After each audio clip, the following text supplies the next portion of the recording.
श्री स्वामी समर्थ स्वामी म्हणतात, तुम्ही दोन हाताने दान करा, तुम्ही दोन हाताने दान करा, मी सहस्त्र हाताने करी. बरोबर का नाही? श्री स्वामी समर्थ. श्री गुरुदेव दत्त. शुभ सकाळ सर्वांना. चला, आज 9:30 वाजलेले आहेत आणि आज मी लवकर पोथी वाचत आहे. चला तर पोथी वाचायला सुरुवात करूया. त्यानंतर तुम्हाला पूजा दाखवते. आणि आमची राखी पौर्णिमा एकदम छान झालेली आहे. तुमची कशी झाली नक्की कमेंट करून सांगा.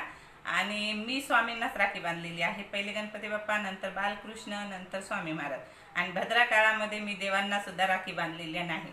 आपल्यावर भद्रा नको तर मग देवावर कशाला भद्रा, त्यामुळे मी देवाला सुद्धा नाही बांधली. संध्याकाळच्या टाइमला राखी बांधून आम्ही घरात पण सगळ्यांनी राखी बांधलेली आहे. मग म्हणजे ज्यांना बांधायची त्यांनी बहिणीने भावाला अशी बांधलेली आहे. माझे तर भाऊ तेवढे लांब आहेत, मी कोणालाच बांधली नाही. फक्त मामा आले होते त्यांना बांधलेली आहे. आणि देवाला मी स्वामींना सगळं मानते, त्याच्यामुळे स्वामींनाच बांधलेली आहे. आणि सगळेजण प्रत्येक घरामध्ये देवाला राखी बांधतात. बालकृष्णाला बांधतात, कोणी स्वामीला बांधत नाही. कारण स्वामीचे ज्या घरात भक्त आहेत त्यांनी स्वामी महाराजांना बांधतात. आणि आपले गुरु जे केलेले असतात ना, आणि आवश्यक आहे गुरुमंत्र घ्यावा. गुरुशिवाय मार्ग नाही म्हणतात, त्यामुळं गुरु करायलाच पाहिजे. आयुष्यामध्ये कोणत्याही टप्प्यामध्ये गुरु केला तरी चालतो आणि करायलाच पाहिजे. आवश्यक आहे ही गोष्ट की गुरु केलाच पाहिजे, कान मंत्र घेतलाच पाहिजे गुरुचा.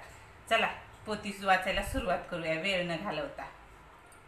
श्री गुरुदेव दत्त. श्री स्वामी समर्थ महाराज की जय. श्री स्वामी समर्थ महाराज की जय. श्री स्वामी समर्थ महाराज की जय.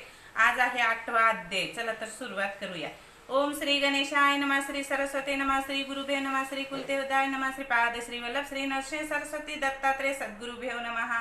कुरवपूर गावात एक वेदशास्त्र संपन्न ब्राह्मण पत्नीसह राहत होता. या दाम्पत्याची मुलं अल्पकाल जगत होती, त्यामुळे ते चिंतित होते. कालांतराने त्याच्या पोटी एक मुलगा जन्मला, पण त्याची बुद्धी मंद होती, त्याला विद्या येत नसे. त्यामुळे चिंतित झालेले मुलाचे वडील आजारी पडून इहलोकी गेले. पतीचा आधार संपल्याने निराश झालेली ब्राह्मण पत्नी मुलाला घेऊन गंगेत प्राणत्याग करण्यासाठी निघाली. त्याच वेळी नदीवरती श्रीपाद श्रीवल्लभ प्रभू स्नान करत होते. त्या आई व मुला श्रीपाद श्रीवल्लभांनी बोलावून घेतले. त्यांनी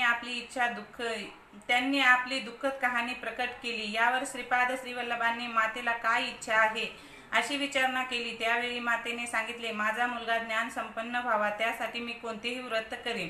श्रीपाद श्रीवल्लभांनी मातेस सांगितले, शनिवारी त्रयोदशी असेल त्या दिवशी म्हणजेच शनी प्रदोषाच्या दिवशी शंकराची पूजा करावी. सर्व मनोकामना पूर्ण होतील, मुलगा हुशार होईल असे उत्तर सांगून शनी प्रदोषाच्या महात्म्या संदर्भातील एक गोष्ट सांगितली. पुढे मातेने व्रत केल्यानंतर सद्गुरूच्या कृपेने मुलगा ज्ञानी झाला. मंदमती मुलाच्या डोक्यावर हात ठेवून त्याला श्रीपादांनी वेदशास्त्र संपन्न केले. सर्व लोकांना आश्चर्य वाटले. श्रीपाद हे निश्चितच प्रत्यक्ष ईश्वर आहेत याची सर्वांना खात्री पटली. श्रीपादांनी सांगितल्याप्रमाणे त्या माऊलीने श्रद्धेने शनी प्रदोषाचे व्रत केले. तिचा मंदमती मुलगा विद्वान होऊन त्याचा विवाही झाला. अशी गुरुचरित्रातल्या 8व्या अध्यायाची कथा समाप्त. श्री गुरु दत्तात्रेयार्पणमस्तु. श्री गुरुदेव दत्त. श्री स्वामी समर्थ महाराज की जय. श्री स्वामी समर्थ महाराज की जय. श्री स्वामी समर्थ महाराज की जय. श्री गुरुदेव दत्त. आजचा 8वा अध्याय आहे आणि 8व्या अध्यायात प्रदोष व्रत कसे करायचे, म्हणजे प्रदोष व्रताचे काय फायदे आहेत ते सांगितलेले आहेत.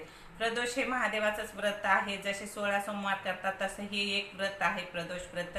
जर कोणाला करायचं असेल तर सांगा, त्याची सुद्धा माहिती देते. मी खूप वर्ष झालं करते प्रदोष व्रत, म्हणजे 5-6 वर्ष झालं करते प्रदोष व्रत.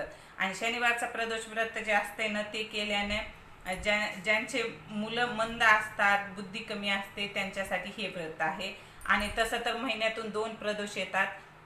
प्रत्येक एकादशीच्या दुसऱ्या किंवा त्रयोदशीला किंवा द्वादशीच्या दिवशी प्रदोष असतो. तर ते प्रत्येक वारचा एक प्रदोष असतो. शनिवार मंगळवार असे प्रत्येक वारी एक प्रदोष होतो.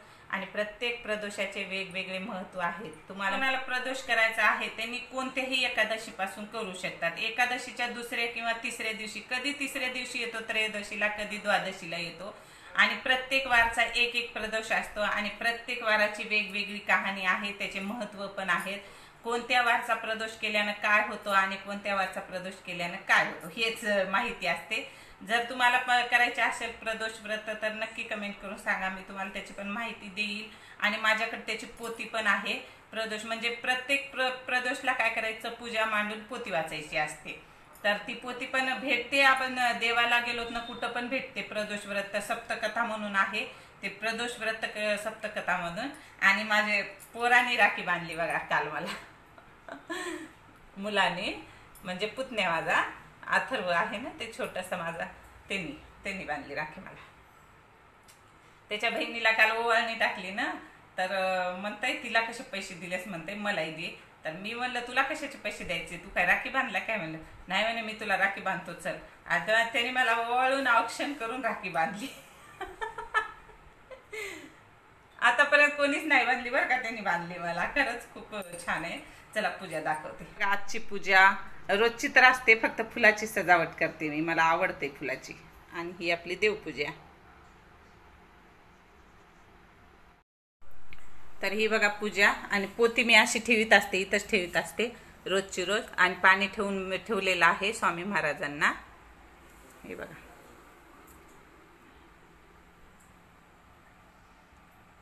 आपल्या घरीच झाड आहे हे पिवळ्या फुलाचं.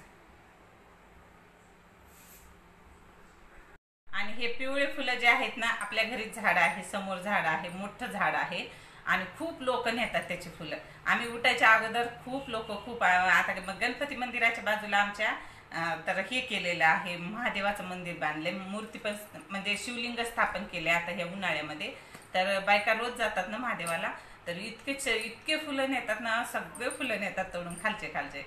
जाऊ द्या म्हणलं तेवढं तरी पुण्य घडते आपल्या हातून, आहे का नाही बरं. आपल्या दारात झाड आहे, लोक नेतात फुलं महादेवाला वाहतात, कोणी व्हायला. आणि सगळ्यांना नेऊन राहिलेले आम्ही वाहतो देवाला. आमच्या तरी पण खूप फुलं येतात त्याला, भयानक फुलं येतात, दिवसभर फुलं चालत राहतात, पडत राहतात खाली. आणि कचरा पण सुरूच असते झाडाखाली, खूप असते. चला काय सांगणार होती मी, जाऊ द्या विसरले काय सांगणार होते ते, नंतर सांगेन, आठवण आलं दुसऱ्या व्हिडिओमध्ये. चला तर मग व्हिडिओ कसा वाटला नक्की कमेंट करून सांगा. आणि आपल्या फेसबुक पेजला फॉलो करा आणि खूप सारे व्हिडिओ पहा, प्लीज पहा. श्री स्वामी समर्थ. जय जय स्वामी समर्थ. श्री गुरुदेव दत्त. Bye bye.